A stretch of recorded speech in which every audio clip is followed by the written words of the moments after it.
Well, hey everybody, John Rentlin here, and this is another ranking video. Every WWE Intercontinental Champion ranked from worst to best. You're going to be seeing more of these ranking videos as I try to get away from the which was worse and unpopular wrestling opinion shows for now. I did a whole bunch of those in April. And while people enjoyed them, I want to get back to these ranking videos because I like talking about, the rich history, for good and bad of championships like this, the Intercontinental title, the US title, the WCW title, the WWE title, TV title, and Cruiserweight and that kind of stuff. I'm going to be doing a lot of these. And since there's so many champions, of these various titles, many of these are probably going to end up being at least two-parters, if not three-parters. And the Intercontinental title's got a rich history, good and bad, and and indifferent. And then there was that 7-month period where they deactivated the title, and then they realized, oh shit, people want the title back. But there have been some really, really good champions. There have been some bad champions. And since it's a worst to best video, we gotta start off with the worst. Now, that doesn't necessarily mean that some of these wrestlers ranked this low are bad. Some of them are, and some people are going to be disappointed by how I rank some of them, but it's my video. I'm just having fun. I'm just a wrestling fan. All you guys are fellow wrestling fans watching this. No one's above the other. So anyway, let's get right into it, and we'll see how far we get before we stop. So, we have number 82, Dean Douglas. He held it for 11 minutes. Sean got beat up by a gaggle of geese, or Marines, whatever you want to believe was Sean, when he was a little weasel in a nightclub. It was actually a couple Marines, or one Marine. Had a concussion, had to drop the title. Dean Douglas was awarded the championship, and then lost it to Razor Ramon about 10 minutes later. And then was back in ECW soon after. He was used much better in ECW, and even earlier WCW. Later WCW, less so. But, yeah, nothing against Shane, but 11 minutes, come on. Why else would he be ranked this low? Number 81, the Mountie. He held it for 2 days. He beat Bret Hart for it when Bret Hart had a 104-degree temperature, or 103-degree temperature. That was the storyline they were going with. Bret dropped the title because apparently there was talk of him going to WCW. He was possibly going to, negotiate with him. Well, he said in interviews he couldn't get out of his contract till later that year, and it's probably just as well he stayed in WWE as long as he did. After that, he did gain a major foothold in the company, did really goddamn well, but yeah, back to the Mountie. 2 days, lost it to Roddy Piper at the 92 Rumble. Yeah, that didn't ultimately work very well, did it? So, number 80, Zack Ryder, he held it for 1 day. Won it in Mania 32, that ladder match, and then dropped it to The Miz the next night. Hooray! Zack Ryder's push in a nutshell, essentially. This wasn't as bad as his U.S. title push, because at least with that, he won it in the competitive match, and then lost it in the competitive match, even if it was a bit goofy when Maurice made her return. Yeah, we didn't necessarily want to see Zack Ryder lose it so quickly, but I wasn't too goddamn surprised. So still, sorry, Zack. No wrestler's gonna watch this. It doesn't fucking matter, but speaking of things that don't matter, here's Road Dogg at number 79. He held it for 2 weeks. Yeah, 14 days. But that's okay. His title reign and his win-loss record didn't matter. And then, number 78, Rikishi also held it for 14 days. For The Rock, for the people. Yeah, Rikishi was champion for not very long. And then we get number 77, Test. He held it for 13 days. This is when they were just hot potatoing the motherfucking title around like crazy. It made no sense. If I'm right, I think this is when Test had won the Intercontinental title when he was part of the Alliance. They fucked up the invasion angle so goddamn bad. I think if I'm still doing YouTube videos 2 years from now, I'm going to talk about the invasion angle being absolute shit like 20 years after the fact. But yeah, Test was champion. I think he lost in a unification match to Edge at Survivor Series 2001, and then won the Immunity Battle Royal where he couldn't be fired, and they went nowhere with it. No fucking where with it. So, 76, Billy Gunn. He held it for 17 days. Yeah. I got nothing against Billy Gunn as an athlete. He actually was really good in tag teams. Singles guy, he was a good athlete. He didn't really pop much as a singles guy, but yeah, 17 days. 75, D'Lo Brown. Well, he held it for 27 days. It was not the real deal title reign. And I got nothing against D'Lo. I actually think, I think D'Lo's actually a great athlete and did really well in Impact, especially had an incredible feud with AJ Styles it was 2003, I think, when AJ was pretty much a heel. Him and D'Lo, well, they were either teaming up and then then AJ went heel and they had a cage match, this kind of stuff. D'Lo actually did really well in Impact for a couple years. But yeah, Intercontinental Champion. Sorry, I think he was like even a dual champion at one point. I think he was Intercontinental and European Champion. Then Jarrett beat him, and then Jarrett just handed Mark Henry the European title, if I remember right. 99, yeah, it was 1999. I mean, what the fuck else you expect me to remember? That was a whole mess of a year. Now we go to 74. The Godfather held it for 43 days. I got nothing against the guy playing the Godfather. I mean, it was the right gimmick for Charles. Yes, wordplay. I have it. And, well, his title run went better than his run in at WrestleMania 8. And if you know what that is, yeah, that was a mess. Number 73, Ryback, 112 days. I remember Ryback winning it in one of the worst Elimination Chamber matches of all time, because Daniel Bryan had to relinquish the title. And then, yeah, he had a very, very limp run with it. I'm not saying he didn't try, but the Intercontinental title was at a major... That Intercontinental title wasn't really in great shape at that point anyway. I'm putting out Ryback, a.k.a. Goldberg 0.5, because Goldberg at least had some charisma. Sorry, Ryback by this point was pretty much... Ryback was beyond dead at this point. He would be gone from the company like about, what, a year later? Which made me so sad. It didn't. I didn't miss Ryback. And I'm sorry, I don't know anybody else that would miss Ryback in WWE. Why the fuck would you miss a guy that wasn't really all that good? Sure, he was over for a time in 2012 and then, what, a little bit in 2013 when he turned heel on John Cena, and that was about it. And this was 2 years later. Yeah, the Intercontinental title meant absolutely nothing. Then he lost it to Kevin Owens. Kevin Owens, a better Intercontinental champion. Even though I have Kevin Owens ranked a little bit lower than some people might think.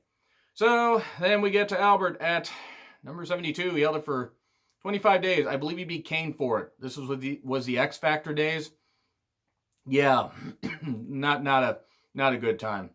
Albert wasn't a bad wrestler. And I mean, apparently he's a really good trainer in NXT now. He wasn't bad. He just wasn't really champion material. In tag teams, sure. Singles guy, at least not in WWE. Number 71, JBL held it for 27 days. Beat Punk, dropped it to Mysterio at Mania 25, and quit his last match ever in a wrestling ring. Fitting that he whined like a little bitch and left. It was his choice to leave like that. I'm not trying to say otherwise, but yeah, it was a good thing that JBL's title reign was so short. It's a shame that Punk had to lose the title, but it was what it was. Number 70, Santino Marella, 2 reigns, 162 days. Hated his first reign because he was an Italian fan. Nothing against Italians, but he was an Italian fan pulled out of the crowd. Faced Umaga because apparently, fans being hurled into the ring in Italy happens a lot. And he faced Umaga. And then Bobby Lashley helped Umaga lose. And then Santino was champion for a little bit, and to the point where the fans hated him. Umaga destroyed him. They kept chanting one more time whenever he would hit the Samoan Spike. And then Santino held the title again in 2008. And even had the Honky Tonk Man, the Honkometer, which probably is the name of some kind of sex toy or something out there, because if it exists, unfortunately, there is probably porn of it. But yeah, Santino Marella, I wanted to rank him here at the bottom. I probably should have. Santino Marella was rotten. I mean, whether he could actually work or not, he was a joke. He was a joke as a babyface. He was a joke as a heel.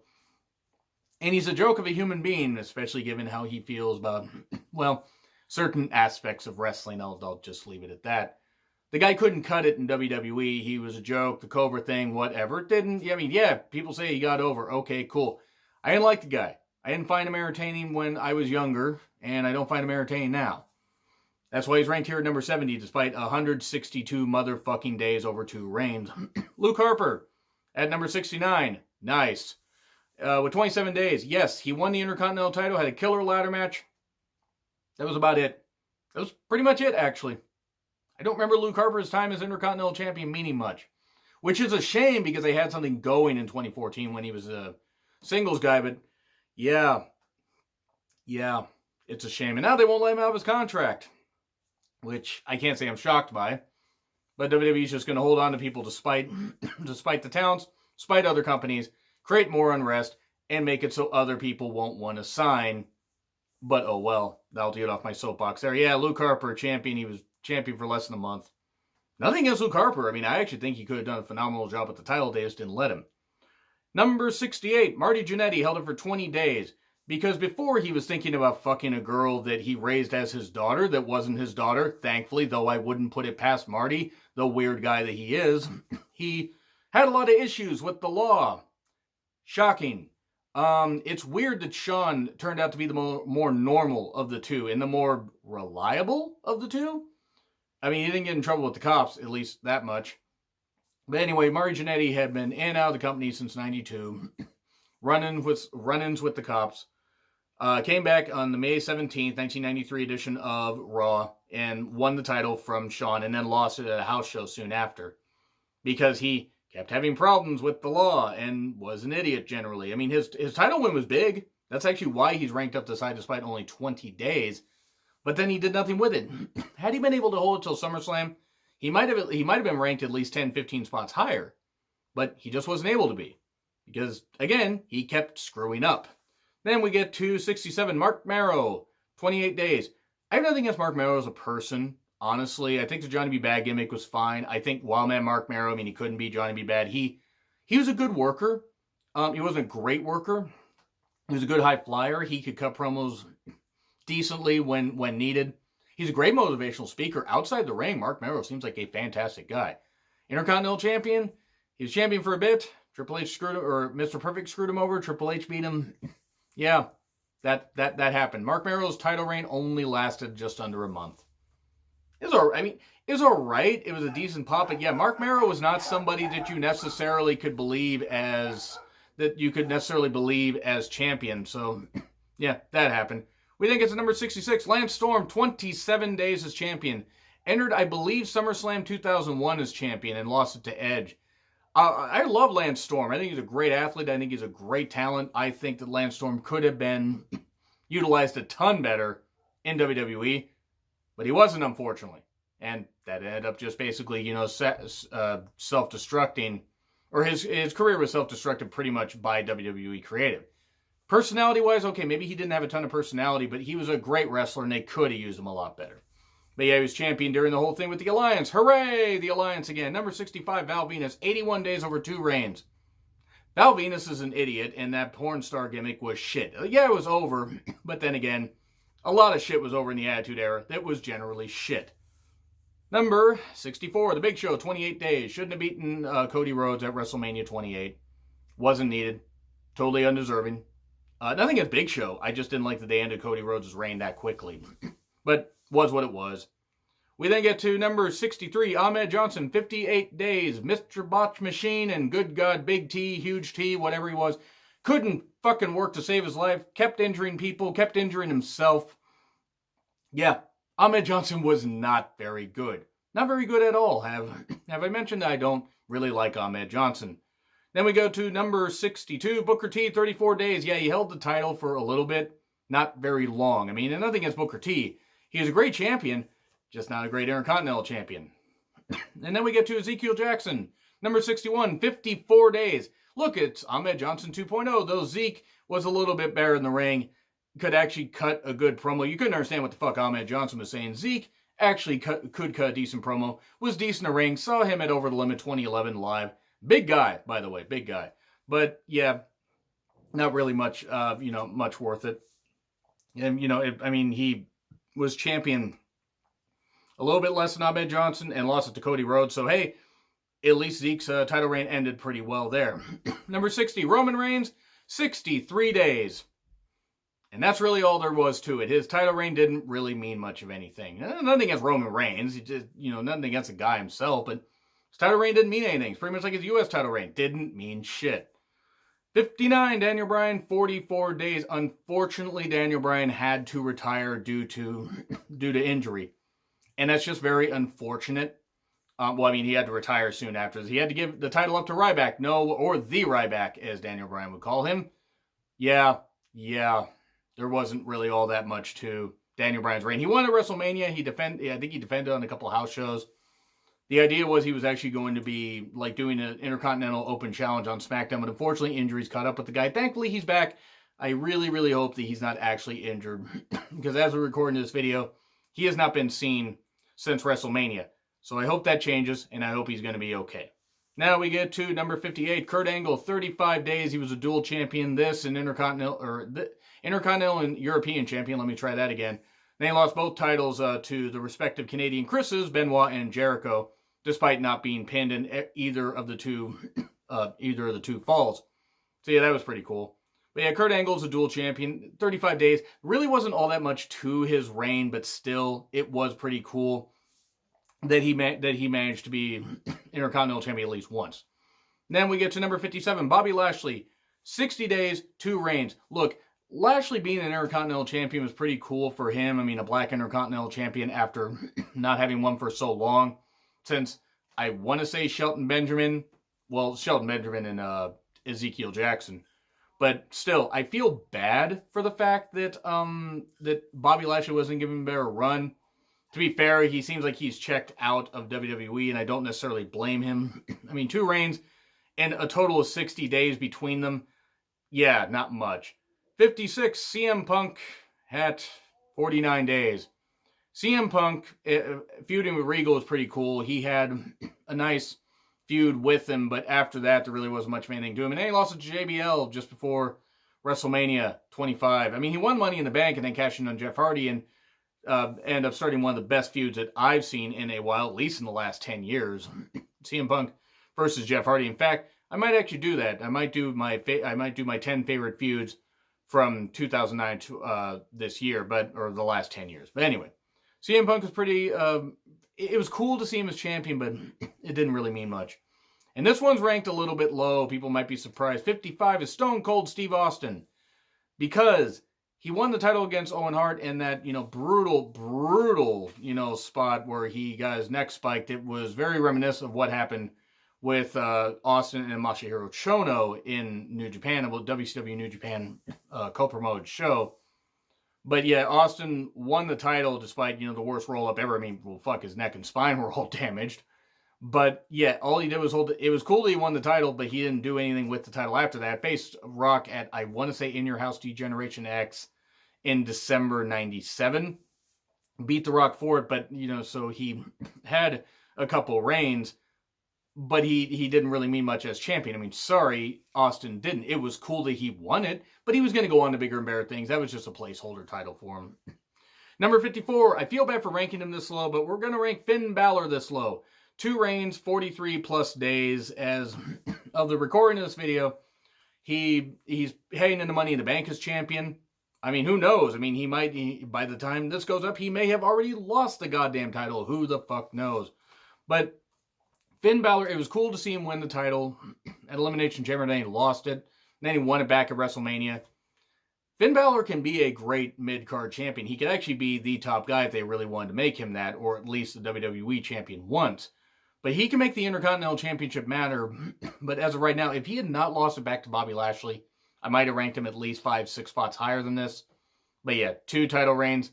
Really neither one of significance, especially the first one. Got to rank him this low. We get to number 53. Kane, 2 reigns, 59 days. I mean, he had one in 2001, and then he had one in 2002.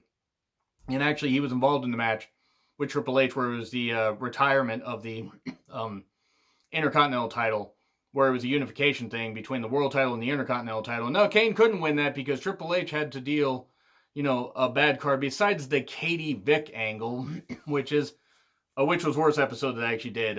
Just a little cheap plug there. I'll put a link, to the playlist at the end of the video. But yeah, I compared Katie Vick and Claire Lynch. So you can imagine, I give myself the difficult tasks in these lists.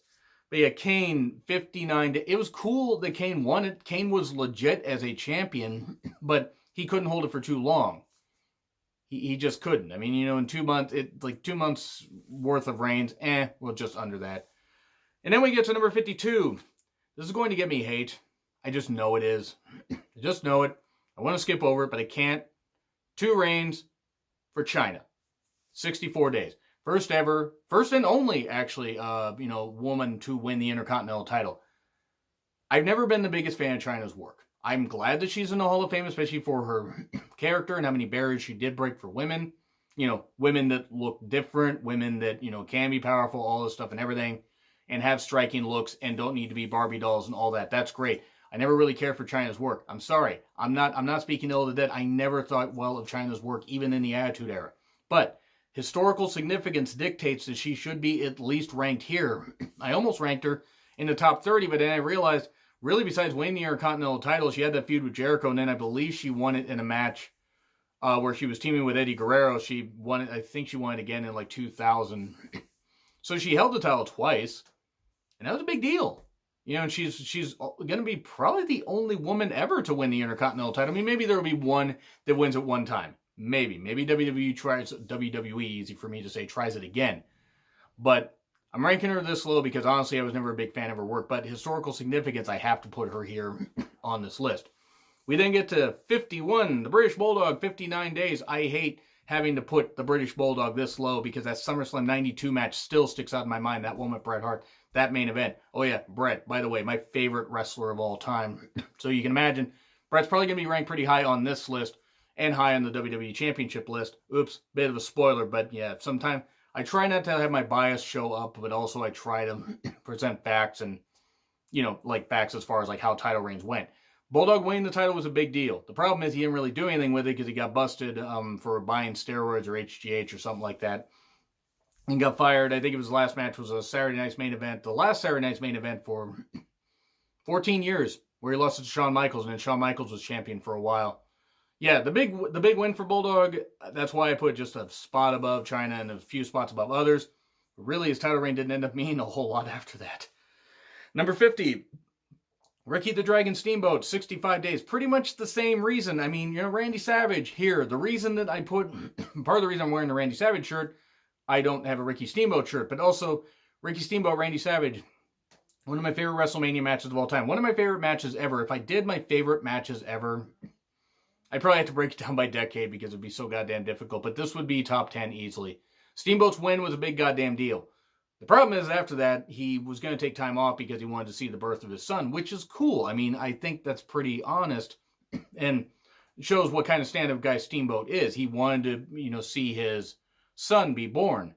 The problem is Vince did not see it that way. It did not, you know, end all that well. No, Honky Tonk Man beat him. Butch Reed was apparently supposed to show up or apparently was supposed to be the one to beat Steamboat, which would have been a big deal, you know, have a black Intercontinental Champion at the time, but nope. Butch Reed either didn't show or something, and they put Honky Tonk Man there. And don't worry, Honky Tonk Man will get mentioned, not in this video, but in the second one. Yeah, not all that much. Not all that much really to say about Steamboat after that win. Sorry. I mean, his title reign didn't go all that well after WrestleMania 3 because it was 2 months. We then get the Texas Tornado, 84 days. Kerry Von Erich was clearly not the athlete that he was in world class. I mean, he had that motorcycle accident, his foot amputated. He's still right. You never would have known he had his foot amputated, but because he wrestled so goddamn well, because he was just goddamn natural at it, because he was crazy, but he was also a great athlete. But yeah, you know, he beat Mr. Perfect, and then I think he dropped the title like later that year. He won it for like a few months, then dropped it back, I think, December of 1990. It was what it was. It was cool to see Von Erich win a title in WWE, and he was the only one that was going to, because Kevin would have been the only other one that could have gone there, and Kevin, by that point, I think wrestled a little bit and then was out of the business. But yeah, it's cool that he won it. He just didn't hold it for long. Then we get to number 48, Carlito, 90 days as Intercontinental Champion. Yeah. Yeah. I like Carlito, actually. I like Carlito a lot. He was not necessarily, like, a big champion, a great champion. He was a good champion. It was cool to see him. He was a natural at it, so he didn't have to try really hard. Him holding it for 3 months was nice. I really can't tell you anything significant about his title reign. I just fucking can't. He didn't do all that much. He was just there. And then we get to number 47, Kevin Owens, 133 days, 2 reigns. Because he won it at, I want to say it was Night of Champions in 2015. I think it was Night of Champions. He beat Ryback, or the Ryback, as Daniel Bryan called him. Lost it to Dean Ambrose in, I want to say, it was TLC 2015. And then he held it again. It was cool to see Kevin Owens as Intercontinental Champion because he did make that title mean something. But at the same time, you know, I mean, he did have an average of 69 days as champion. Double nice. But he wasn't it wasn't the best. It wasn't the best way to feature him. Had he held it for 200 days, he might be ranked a little bit higher. It was cool to see him as champion. He was a great smarmy heel and still is. Thank God he's a heel again, because I like, while Owens is a likable guy, a very likable guy, he's much better as a heel. So yeah, but Kevin Owens though ranked number 47 here. And number 46, Eddie Guerrero, 2 reigns, 116 days. I feel so bad for ranking Eddie this low. I feel so bad for ranking Eddie this low. Because he had that great feud with RVD. And he's also Intercontinental Champion before that. Eddie is is somebody that I miss to this day. His death hit me so goddamn hard. It hit everybody hard, don't get me wrong. Even though, yes, I know the reasons why he died, it still hit me fucking hard. 38 years old, one of my favorite wrestlers ever. But that aside, he was a great Intercontinental Champion. Once he was able to come back from his demons and everything in 2002 in WWE, had that great feud with RVD. He's a great Intercontinental Champion. He was somebody that you could rely on to deliver great matches. And he was a great mid-card champion. Thank God he was able to be WWE Champion. I will mention him in that future video. But yeah, he's ranked this low because neither of his reigns were particularly long. Speaking of long reigns, though, Big E at number 45 with 167 days. He beat Curtis Axel, held it for a while, then dropped it to Wade Barrett. That was pretty much the epitome of his title reign. It was cool that Big E held it for like 5.5 months. I mean, it was great. And Big E being, a Black Intercontinental Champion, somebody that was just a great athlete in general, somebody that they should have used a whole lot better, and they kind of didn't. And this was during his like recent babyface run after splitting from Dolph and AJ. And it's nice that him and AJ are still friends. Like, that separation from the business like has not affected that at all. Big E seems like a really good guy, and I can't wait for him to come back from injury because he is sorely missed. No more doing the splits, no more turning your meniscus into mincemeat, but still, he is great, and I did like Big E as champion. I wish it had been a little bit longer, held it for maybe like 7-8 months, and maybe they give him some better programs to work with because they weren't really caring about the Intercontinental title at this point. Number 44, Rey Mysterio. 131 days over 2 reigns. He held it a few times, really did feud well with Jericho in 2009. I actually loved his feud with Jericho. Jericho being this cold, calculated heel and everything, the mask versus title match. They had a really good summer program. It didn't last long, but it was good. And I like their stuff in WCW, even though they didn't face often. But it was really good to see them at that stage in their career, with respective careers, with injuries and everything piling up, that they could still pull out some great matches and deliver some great moments. So that's what they did. And Ray, he didn't hold the title very long. I think it was 60. It was like, an average of like 65 days, 65.5 days. But still, his feuds may have not, or his reigns may have not been long, but he did mean a lot to the title. We then get to number 43, Roddy Piper, 77 days, beat the Mountie at Royal Rumble 92, lost it to Bret Hart at Mania 8. In a really, really good match, a very underappreciated match. Bret and Roddy really did work well together, but that was about it for his title reign. Like, that was it. It was just bookended by that. Beat the Mountie in pretty much a squash, and then did that. It was cool, but it wasn't anything, holy crap, that was amazing. But yeah, still, Piper deserves to be on here. It's the only singles title he ever won in WWE. Number 42, Umaga, 119 days, 2 reigns. I love Umaga. I wish Umaga had been champion longer. I wish Umaga had gotten a chance to be WWE champion. It's a real shame that demons took a hold of him and he died at 36. But Umaga's a hell of a talent. And, great feuds. It's a shame that they basically just fed him to John Cena. He was never the same after that, especially after being fed to Bobby Lashley soon after that. But he still had great feuds with, destroying Santino and everything, being Intercontinental Champion, feuding with Jeff Hardy. It's a shame his title reigns didn't last longer, but I'm going to rank him this high because I really did enjoy Umaga and sorely missed. Really sad. He only would have been 46 this year. If he had been able to keep wrestling and everything, if health and issues hadn't taken, his health had kept up and issues hadn't taken hold of him, he might have still been wrestling now. Maybe not. Maybe he would have been a trainer.